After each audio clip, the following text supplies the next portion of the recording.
እንጂ ሲስ ያለንበትን ሁኔታ እያወቅሽ እንዴት በዚህ ጊዜ ታረግዣለሽ? ሆን ብዬ ያደረኩት ነገር እኮ አይደለም። ደግሞ ተመስገን ነው የሚባለው። ስንቱ ነው ልጃቸው የሚለምነው? ሲሞላ ነዋ ኑሮ ሲስተካከል። ልጅ እኮ በረከት ነው። አይሻልሽም? በረከት ነው።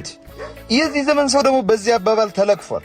ድሮ የትም ተወለድ መርካቶ ወደቅ፣ ልጅ ይወለድ እንጂ በድሉ ያድጋል ምናምን ነበር የሚባለው። ልጅ በረካ ነው። በረከት ሲስኮዬ ልጅ እንደምትወድ እኮ አውቃለሁ። የሰሞኑ ስራ መበላሸት ነው እንዴ የሚያነጫንጭው?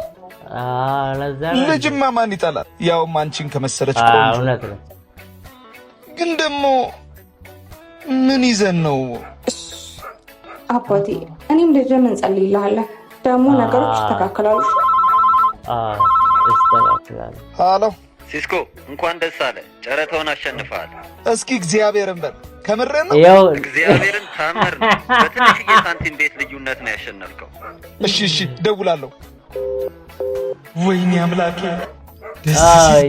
ምንድን ነው ሲስ? ዘገየ፣ ስራውን ጀምሯል። ትልቅ ጨረታ ነው ያሸነፍኩት። ዋናው ደግሞ ዘገየ። እሱ ነዋ ልጄ። የምን ዘገየ ነው?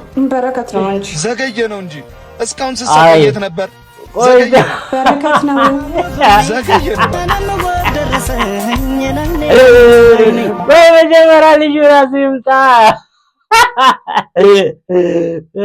እዚህም ላይ ተጣሉ።